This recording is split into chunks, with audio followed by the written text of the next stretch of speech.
The Deep Sea Conservation Coalition is here in Kingston, Jamaica at the International Seabed Authority trying to prevent deep sea bed mining for getting the green light this year. We are almost at the point where we could sleepwalk into allowing this destructive and extractive industry to begin in our ocean and cause irreversible impacts to the biodiversity and climate. I'm Maddie Warner, and I am here with the Ocean Foundation. We are so excited to be here with the Deep Sea Conservation Coalition as we work towards a moratorium on deep sea bed mining. Our focus during these meetings is on stakeholder consultation and incorporating underwater cultural heritage into these discussions. Our ocean connects people from all over the world, and our underwater cultural heritage is proof of that. So underwater cultural heritage can come in two different forms. We've got both tangible and intangible cultural heritage.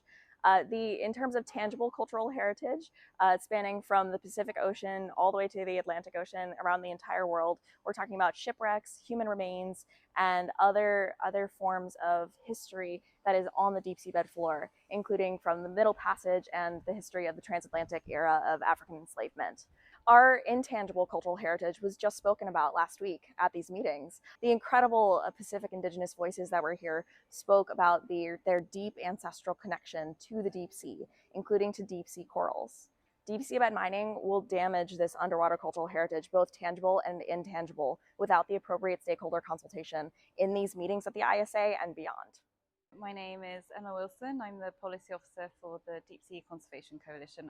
DSCC is calling for a moratorium on deep sea mining for three main reasons. The first is that there is just a massive gap in scientific understanding around deep sea ecosystems and the impacts of deep sea mining. Science as it currently stands today tells us that we are at least 10 years, if not 30 years away from even establishing an environmental baseline. So there is a lot still to understand about these really important ecosystems that have very wide biodiversity and also play a really critical role in climate regulation. The first reason for the moratorium call is lack of science. Second reason is that deep sea mining is an inherently damaging activity. There is just no way that this can be done sustainably. There's no way that it can be done without causing harm to the marine environment and resulting in species extinctions. And the third reason that we're calling for a moratorium is because the regulatory body of the International Seabed Authority is flawed.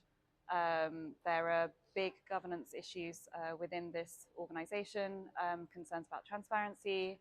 Many of the organs of the International Seabed Authority meet behind closed doors, and also it has a fundamentally conflicting mandate. This is an organization that is conflicted with regulating deep sea mining, therefore permitting it, but also ensuring the effective protection of the marine environment.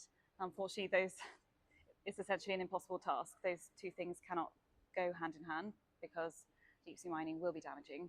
We are actually observing a big political shift here at the ISA. It's a very different place today to the place it was in March of last year. In March of last year, not a single state has stood up and said no to deep sea mining.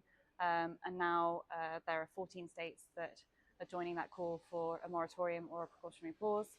We were delighted to hear the announcements from both Finland and Vanuatu last week, who announced their support of a precautionary pause on deep sea mining. The resistance to this new extractor activity is just growing all the time, and it's changing very fast, and we're expecting it to change further and head in the right direction for the rest of this year.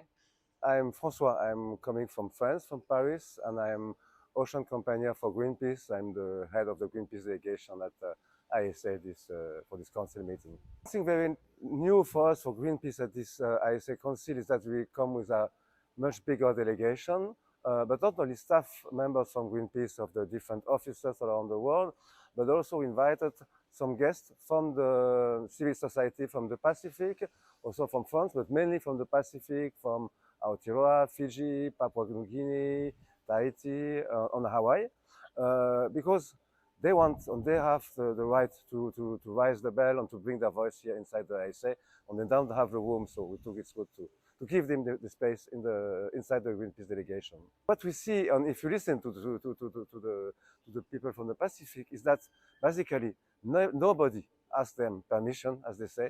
Nobody asks them anything. We see that we are talking a lot here about impact assessment, about liability, etc., but never the traditional knowledge or the culture of the different Pacific nations has been taken into account. Never they have been asked anything on that on the first line, on the front line, where the industry wants to mine in the middle of the ocean, where the ancestors from those nations comes if you listen to them. For Greenpeace, the priority right now during this council is that the countries block any possibility to having mining license granted without any mining code. That's the risk we could face from July. We are here discussing the future of the ocean. More countries are talking about a pause, a moratoria, or even a ban. But the risk is that finally, at the end of the day, the industry have the hand on the agenda and could start from July. That's the main risk. On more generally speaking, the position of Greenpeace, but more and more of countries, civil society, communities that we don't need deep sea mining.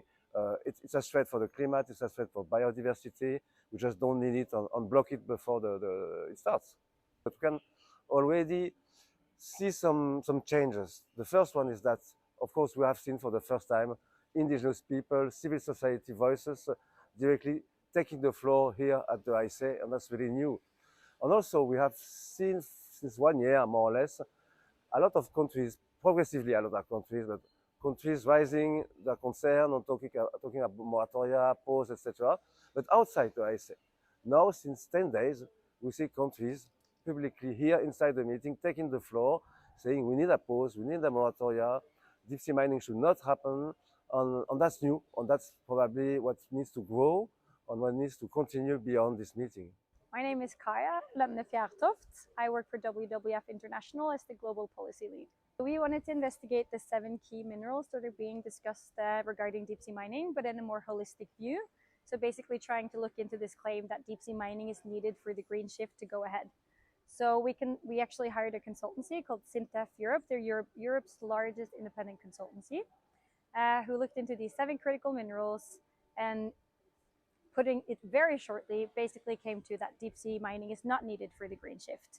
It actually showed that if you look at the cumulative demand of these 7 minerals until 2050, they can be reduced by 58% if you manage to put in circular economy measures such as recycling, but also choice of technology. For instance, how you design a car battery, or what type of minerals you use when you design your windmill or offshore windmill constructions, and that those choices actually make a big difference. So we've been working really hard to get an integrated minerals approach, trying to go towards a circular economy, and ensuring also that when we are selecting, for instance, companies for tenders, that we're making sure that critical minerals and the need for them and how to best do this within our planetary boundaries is encompassed in those tenders. It's been very amazing for me. It's my first time here to see kind of the wave of countries that's speaking up against the lack of science, to make proper assessments, the need to get that science established and known before we can make any decisions on deep sea mining, and that we're certainly far, far away from having that baseline established. So it's been really good to listen to the countries who's come out with a precautionary pause or a moratorium, or really raising their voices and seeing that this rushed process is going too fast, and we really need to make sure that we have the knowledge needed to make the best decisions for the common heritage of all humankind, which is the ISA's role actually, and the Council's role. So that's been really encouraging for me. Of course, there's always, countries that you don't always agree with. I would say maybe my own country, Norway, I have some issues with sometimes, but I'm hoping that they will also be able to see this wave of nations and step up as an ocean leader and really lead the way into a more sustainable future for us all.